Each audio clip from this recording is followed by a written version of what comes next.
পতককে কুৰ্তাটো আৰু গামোচাখন পিন্ধি পেলাই ওলাই দিলো নামঘৰৰ ফালে। তাৰপিছত গৈ মেলি দেখিলো আমাৰ ৰাইজ ইয়াতে আছেচোন। ভিতৰত বোলে পোকৰ ফাটি যোৱা গৰম। ভিতৰত নবহা কাৰণ এটাও আছে। ভিতৰত থাকিলে মানে গেম খেলিব নোৱাৰে, সেইটো কাৰণে বাহিৰতে বহি পেলাই খেলি আছে।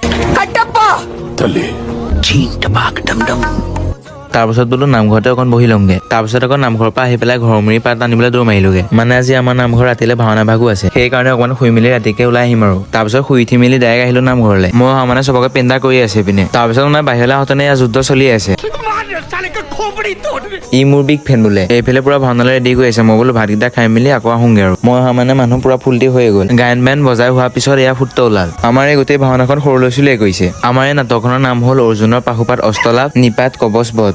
নাটকখনো সিহঁতি বৰ ধুনীয়াকে কৰিলে। তাৰপাছত এয়া আহিল আমাৰ আকৌ দৈত্য। পোৱালীকেইটাই ইমান ধুনীয়াকে প্ৰৱেশখন মাৰিলে মানে মই কি ক'ম আৰু, মানে ভাষা নাই। তাৰপিছত বাহিৰলৈ আহোঁতে দেখিলো যেন এয়া কি আকৌ ভাৱৰীয়া আহি পেলাই একেবাৰে ৰাস্তাত পালেহি। তাৰপিছত মানে আকৌ ভিতৰলৈ গুচি আহিলো। পুৰা মানে টোপনি ধৰিছে, মানে পুৰা শান্ত শিষ্টকে বহি আছো আৰু। ভাওনা আধা আধি খতম হ'ব হ'লেই। এইফালে আকৌ আমাৰ প্ৰভু গভীৰ নিদ্ৰাত শুই আছে। বাৰু ৰাইজ, আকৌ এটা নতুন ভিডিঅ'ত লগ পাম। আজিলৈ আহিছো, বাই।